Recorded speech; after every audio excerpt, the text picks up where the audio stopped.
নমস্কার, আশা করি আপনারা সবাই খুব ভালো আছেন আর আমরাও এখানে ভালো আছি। টুট্টুর ঘর সংসারের আরেকটি মিনি ব্লগে আপনাদের সকলকে স্বাগত জানাই। ঘড়িতে এখন এই 8টা মতো বাজে। চলে এসেছি একটুখানি ডিনার বানানোর জন্য। ডিনারে আজকে একটুখানি টিন্ডা বানাবো, তবে আজকে আর ওই দই টই দিয়ে কষিয়ে না, আজকে এমনি পেঁয়াজ রসুন আর একটুখানি টমেটো দিয়ে কষিয়ে বানাবো, যেরকম আর কি আমাদের আলুর দম বা এসব কিছু হয় ওরকম করেই। আজকে আরেকদিন বানিয়েছিলাম জানেন তো, সেদিন কিন্তু আর প্রেসার কুকারে সিদ্ধ করিনি, একটুখানি তেলের মধ্যে দিয়ে হালকা করে ভাজা ভাজা করে নিয়েছিলাম ওই 7-8 মিনিট মতন। বেশ সুন্দর নরম হয়ে গেছিল। তাই প্রথমেই টিন্ডাগুলোকে একটুখানি ভেজে নিয়ে ওই তেলের মধ্যেই একটুখানি জিরা ফোড়ন দিয়ে তারপরে পেঁয়াজগুলোকে দিয়ে একটু লাল লাল করে ভেজে নিলাম।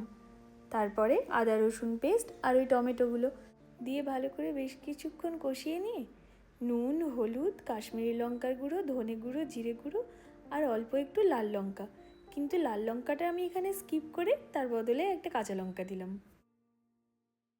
কি জানি আমার কেন লাল লঙ্কা গুঁড়ো থেকে কাঁচা লঙ্কার টেস্টটাই যে কোনো রান্নাতে বেশি ভালো লাগে। রোজই খাওয়া দাওয়া করে এই 8:30-9টার সময় করে একটুখানি বাইরে বেরোই। আজ মনে হচ্ছে তার আর উপায় নেই। দেখছেন তো কীরকম বৃষ্টি শুরু হয়েছে, আর সাথে বেশ বিদ্যুৎও চমকাচ্ছে।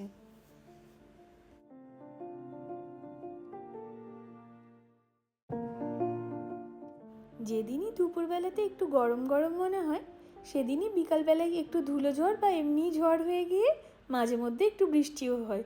ওয়েদারটা বেশ ঠান্ডা ঠান্ডা হয়ে যায়।